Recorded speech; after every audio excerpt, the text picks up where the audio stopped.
Welcome to the Church Solutions Podcast, brought to you by JSL Solutions. The Church Solutions Podcast is designed to help equip you and your church in the use of technology and other tools and services. And now, here are your hosts, Steve Lacy and Phil Thompson. Hi, my name is Phil Thompson. And I'm Steve Lacy. We're with JSL Solutions. We're a company that helps churches use technology to reach their purpose, not just churches, but ministries and pretty much anybody, right? That's true. So we are going to talk today a little bit about helping churches in the area of creating volunteer opportunities. So we have 7 unique ideas, kind of outside the norm for volunteers, right? We do, a little bit outside the norm. Some of these aren't totally outside the norm, but there might be a couple in here. So here's my big idea, or the big picture here is, as you and I have both worked in churches for many, many, many years, we know that helping volunteers, helping people get connected to their church in some kind of a role helps not only the church, but helps the person. Yes. Helps them connect, helps them grow spiritually, and it really just helps the overall flow. It's a win-win situation, not only for the church, but for the person. Mm-hmm. So I'm a big proponent of really, getting people involved, because if you get them involved, they're hopefully going to connect, they're going to make friends, right? They're going to be around for a while. Right. So, and a lot of people may be thinking, oh, well, I don't want to be an usher, I don't want to be a greeter, I can't play in the worship band, I don't know anything about technology, and I don't like kids. But I don't like kids either. There you go. But I would like to be involved, but it doesn't look like there's anything for me. Yeah, so there's some things here, and again, this is not just from a purely, if you're leading a church or pastoring, or, it's not just a purely selfish motive. Honestly, people will grow spiritually and in other ways if they get involved and connect with people. So it's not just, hey, help us out because we need you, but it's also beneficial for the volunteers. So here are some things to consider, and some of these are out of the box, some of these are normal. But let's just jump right into it. So we have 7. We have 7 tips. You keep saying that. We might change it though. It might have 8 or 9 by the time we're done. No, we're going to stick with 7. All right. Can't think of anything new. So if your church does communion in some form or some capacity, you might consider some people that, especially some, and it's not just ladies, but it's people that actually like to be involved in the kitchen. Perhaps you might consider having somebody bake communion bread.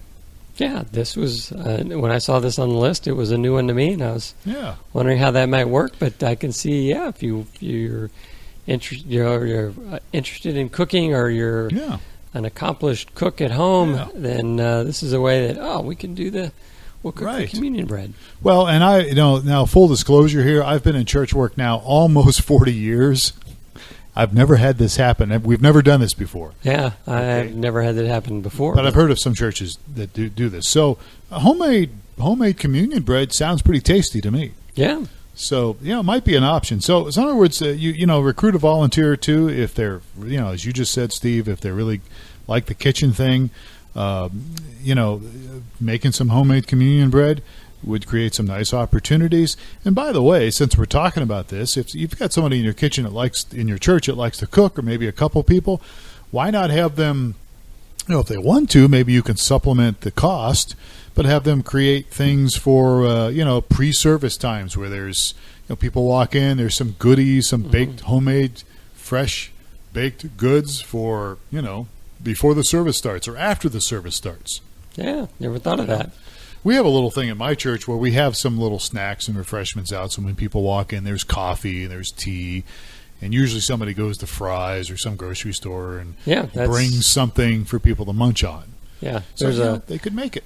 Yeah, I'm part of a team at our church, and we have Saturday evening services and Sunday morning services. Right. And the consensus is that Sunday morning has much better snacks and goodies than Saturday night, and I go on Saturday night, so can't go on Sundays. So I asked you what's so great about it, and they go, well, we have donuts on Sunday. And I'm just crying. I said, I don't see the logic here. I said, we have these pastries and cookies and all this other stuff on Saturday, I go, I would think that would be much more desirable than the donuts.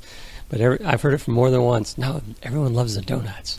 Well, you know the whole thing of what's the word? I can't think of it right now. But you have one donut and it's awesome, right? The law of diminishing returns is what it's called.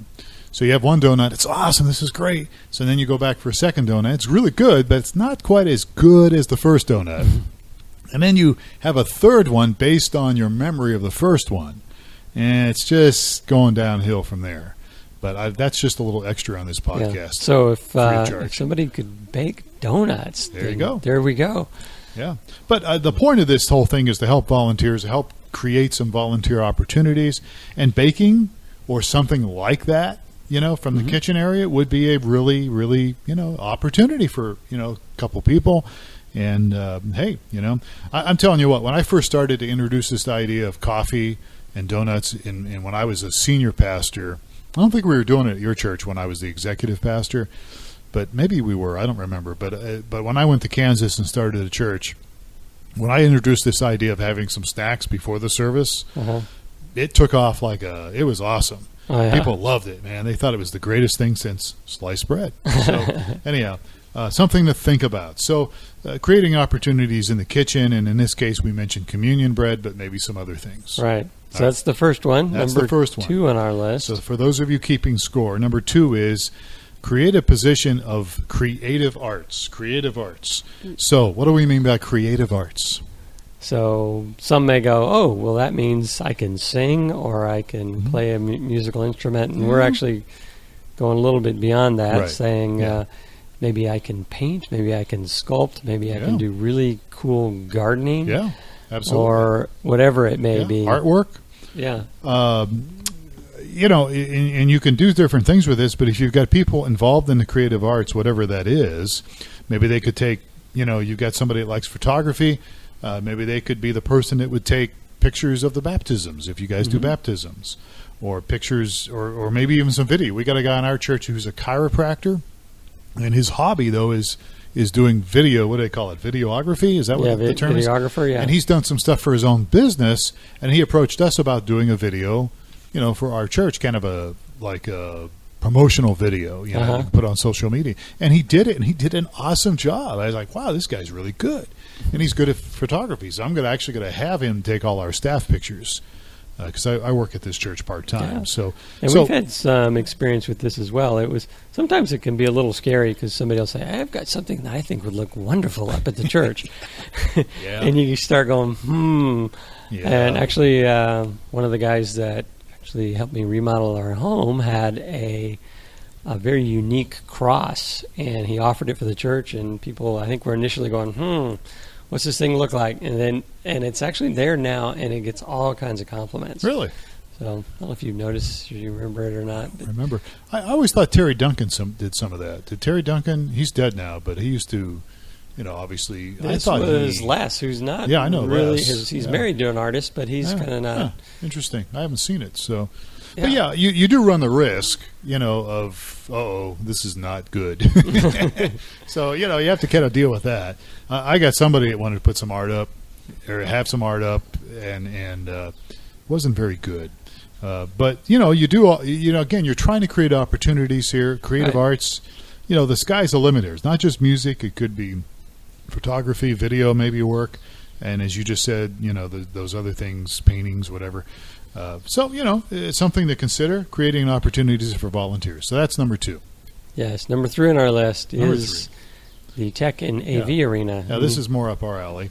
And this isn't totally out of the realm here. Some of those other 2 are kind of a little bit out of the box. But this is, utilizing people that can help out with your audio, your video, your the different things you do for in your church service. Some churches are really into more of an experience. Your church is kind of like that, lighting and slides and all that stuff, videos. So again, if you can create opportunities, a lot of people are really getting into the tech stuff and on their own. And the video fits into this, and slides, and it may not be considered techie thing, but it fits into the techie Sure, absolutely. piece of it. Yeah, when we talk about slides, I don't know, a lot of churches have, a projector, and they have maybe a pre-service video or pre-service slides or Right. even slides during the message, and this would be an opportunity to create an avenue for somebody to get into, Right. to be involved. Yeah, I was mentioning to you earlier that I was interviewed for another podcast, and it was from somebody that doesn't attend church regularly, old, probably my age or so, and I think they were completely unaware that there was technology associated with churches. Yeah, a lot of people don't. Yeah, and I think back to my maybe teenage years, I never would have considered things like slides and projectors and videos and things like that. So, well, and depending on your background, I had a guy recently who is actually a medical doctor who comes to our church. His background was Catholic, and so he comes to our church, and we have these things. We have video that we run. We have slides. We have all sorts of stuff. He thinks that's just amazing. Yeah, I was raised Catholic too, so yeah. Okay. I remember I was attending church in California with my wife, and the pastor's son had come and said that he would like to play drums at church. And I was like, yes, I can just imagine that, somebody playing drums and maybe electric guitar at church. I said, that'll never happen. Yeah, now it's a common thing for some of the churches we're involved in. Yes. And there's others that are more traditional. But, AV Tech, and there are maybe some people listening here that don't have a lot of that going on. We've done podcasts about this before. Right. We'd encourage you to move forward with that. All right, so as we move on here. So that's number 3 and number 4 on our list. Number 4, in helping create some volunteer opportunities, fitness classes. Yes. We've actually done this. Yeah, and I think a lot of churches have done this. I think Cindy Elliott used to do it? Yeah, she used to do it at our church, and actually there was a big event in the news recently about a volunteer at a church that had a terrible outcome, but she was teaching fitness classes in the mornings. So what happened? I didn't see that report. She was actually shot and killed. So oh, I did see that report. That was in Colorado or something. I'm not sure. It was several months ago. But anyway, that was a weird deal there. Yeah, but I think it's a great. Every church has some people that are into running, biking, exercise, no matter whatever it may be. You can use those gifts and talents and help out the church. Yeah, absolutely. So, it creates opportunities. We actually had a yoga class for 6 weeks in ours, and I went to it. Oh, yeah? And I was one of the only guys in it. There was one guy who came once, and he didn't come back. I went to it, and let me tell you something. It was hard. Yes, I can imagine. It was hard. I had a hard time. And I play some basketball and do some things. I'm not a spring chicken anymore, but I'm telling you, it was hard. Yes, I know that. Well, my challenge is the flexibility piece. Yeah, so I don't have that, and that's part of it. But it was a good experience for me, and then probably if I did a little bit of it every day, life would be much better for me as far as my body. But we won't get into that. Right. So, no matter what your fitness thing into, you can start a class, you can lead a club, you can say, you can do bike riding. You're into bike riding. Yeah. You should do a bike thing at your church. I do bike riding for out of necessity, not necessarily out of pleasure. Yeah, but you could create an opportunity there in your church. I started an off-road club when I was pastoring. When I was a senior pastor in Kansas, we started an off-road club. And it wasn't actually in my church that we started it, but I started it, helped start it. I wasn't the only guy. There was several guys involved in it. And I actually had people got to know me and then started coming to our church. Yeah, made commitments to God and changed their whole life. Transition to kind of an outreach thing. It was really an outreach thing. It wasn't totally. I didn't have expectations on it. I thought it might be a great opportunity, right? And it did. It turned out really well. So there's opportunities out there in fitness classes or other hobbies that people have. There's a church I helped start many years ago. And it's in the Tucson area here, and it used to be known as the Cool Church. And we just started playing basketball. And we went from like 3 or 4 of us to 10 of us to multiple teams playing basketball every Sunday afternoon. Oh, wow. And it connected people, and was a great experience. So it's not just fitness in the sense of, okay, let's do aerobics or jumping jacks or yoga, but it's also there can be hobbies that you could do, mountain bike riding, motorcycle riding. There's maybe some people in your church that ride motorcycles, and if not, maybe you can connect with some people and maybe they'll go to your church eventually. So just some creative ideas for getting volunteers involved. Absolutely. All right, so number 5. As we're keeping score here, number 5, transportation. So I remember years and years ago seeing these bus ministries, and there are still many of them involved. I'm sure there's probably some customers listening to us that work with our company that have probably bus transportation to their churches. That has pretty much diminished over the years. But, there are people that need transportation. Yeah, we're in the Uber world, so we'll, rather than send a bus, we'll send Uber? Send Johnny over to pick you up and bring you to church. Yeah, or you could maybe get some people that, if they've got themselves a minivan or something, maybe they, there's a few people that are maybe either unable to drive for various reasons, can't drive or shouldn't drive, they could get, they could be picked up, and you could have maybe 1 or 2 volunteers that would be willing to help people get to special events, help people get to church Sunday morning or whatever. So it's an opportunity. Somebody with a car. Yeah, that's all you need to do. And there are people, that would like to come to your church, but for whatever reason can't drive. Right. So, all right, as we move on here, pastoral care is number 6 in our wonderful list here. And I know that typically when you think of pastoral care, you're thinking, well, that's the senior pastor's job or the staff. And it usually is. But there are people in your congregation that are seasoned people, committed Christians, who can help out. Right, and it's a gifting as well. I know at our church, it's not one of the giftings of our senior pastor. Yes, I know that. Or I know him many, probably most of the staff at the church, it's not a gifting of theirs. What does that say? I don't quite understand it. You have pastors that their gift is not pastoral. What does that mean? I know those guys. I know all those guys because I worked with them. Yes, and they're good guys. But we do have people with that gifting, and they are really good at picking up or just doing the loving and taking care of people, which is hospital visitation and making sure families are taken care of when there's things going on. Sure. And So the term pastor today in the United States, it's really, if you're a pastor, it doesn't mean you're pastoral, but it might mean you can speak well, you can lead well, you can lead a church, and obviously you can help people.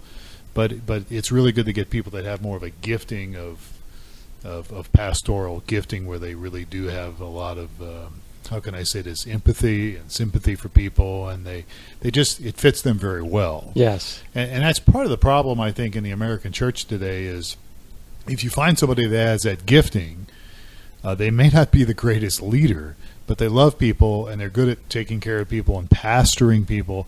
But in America today, we're looking for people that are leaders and people that can organizational, and they're able to put together teams. And you see what I'm getting at there? There's kind of a dichotomy there. A lot of times, senior pastor may be gifted, maybe a gifted teaching pastor, but not be have some of the other spiritual gifts. So, but I think does your pastor he can now go by like lead teaching pastor or something? He uses a title so he can weasel out of the pastoring thing. I'm being funny. I'm just kidding here.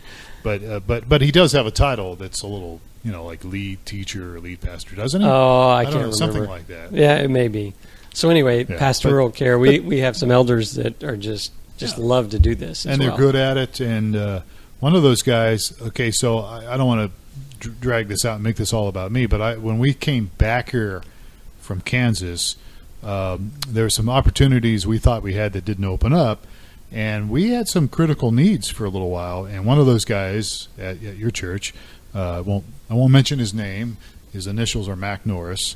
He really helped us. Him and his wife really kind of took us under his wing, under their wing, and really helped us with some pastoral care. Yes, for a short time, and he's still there now. So, he is. So pastoral care is awesome. So there are people out there in your church that they may not have the title of pastor, but they are, maybe seasoned Christians, and you could trust them to help somebody. Yes, and this is grief counseling, visiting people in the hospital, people sick, things going on. All right, absolutely. So there's some opportunities there that you could, if you look for. And then the last one we've got on the list here, I do want to say a few things about this thing after we're done with this 7th point, because this stuff doesn't automatically happen, but we'll get into that in a moment. So the seventh one on our list here is ESL Instructors, which stands for English as a Second Language. All right, so we're in Tucson, but it doesn't matter with Tucson.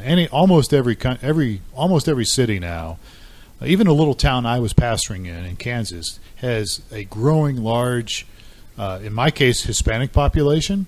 And Hispanic population is rising all over the United States. But there's other ethnic backgrounds that may not have English as their first language. So this is something that could be a need here, and that is that if you want to attract some new people to your church while filling a need in your community, perhaps you could recruit some people in your church that are bilingual. Bilingual. And I'm not bilingual, as you might say, as you might notice. But you could maybe create some opportunities for people that can speak other languages and give them an opportunity to help those, either with the service, interpreting, translating, or maybe even helping them learn the English language. Opportunity there, So it's, again, these are things, most of these might be a little bit outside the box for some people, but it's an opportunity to connect people. So let me just say about the volunteer thing. Here's what I run across in almost every church I've been involved in. When it comes to, like, if you have a person like, let's say, the tech teams, you got somebody maybe leading your audio video team. Well, we need volunteers. We need help. Well, here's the deal. If you're leading that team, you need to be the person to go out there and try to recruit some people. And what a lot of people end up doing is, we need help, so therefore say something about it from the pulpit, say something from the platform, put it in the bulletin, the program, whatever. And those things are okay, but if you really want to get people involved on your team, whatever it is, childcare, some of the basic traditional ministry teams, or some of these things we're talking about here, you need to go out after them, and you need to recruit them, and you need to talk to them, and not in a, just create some relationship. Not to the point where you're... Yeah, you don't want to overwhelm them. People are running the other way when they see you coming. Thinking there's you don't want to pressure them, or but you want to create some avenue of relationship, and you really do need to kind of go out there and ask them, hey, would you like to be involved in this team? Right. And it creates an opportunity, creates an avenue for people. But if you're waiting for somebody else to do that, or people just to come up to you, you're going to be waiting a long time. Right. I mean, some people will. There are some people. A lot of times, some musicians, if they're in your congregation and you happen to have a band, a worship band, many times, if they're confident, they're going to come up to you and say, "Hey, I want to be a part of the band." But there are also some people that could be very trained in a skill, musical skill. And they may not come up to it for whatever reason. But if you give them the opportunity, if you find out about it, give them an opportunity, maybe have them try out or whatever. It creates an avenue for relationship. It gives them the ability to grow spiritually as well as other avenues. And hopefully they'll make friends and connect with your church. And, something will happen, something good will happen for them as well as other people. All right. So that's it. We made it through our list. These are all some unique ideas. If you have some unique ideas, we would love to hear from you. Just send us an email, support@StreamingChurch.tv. Love to hear your feedback on some of these things. Maybe you think we're crazy out to lunch, or maybe you can add something to this. We'd love to hear from you. And speaking of our companies, we have something to offer you. We have 4 products at this point that we offer churches. Yes. What are those 4 products? So we have myflock.com, which is a church management, content management system. Church App Live is a mobile app, and StreamingChurch.tv, which is live streaming. And our most recent development is Greeter.church, which is an online live greeter for your church website. So all those things, you can look them up, and if we can help you with any of those things or anything else, we would be please to do that, because that's what we're all about here. So we're pretty much out of time here, so we will go. We'll let the music run here from the new music, I might add, from Chad Lacy. And we'll let that run, and we'll talk to you later. Thanks for spending a little bit of time on the Church Solutions podcast. His name is Steve Lacy. I'm Phil Thompson. Have yourself a great day.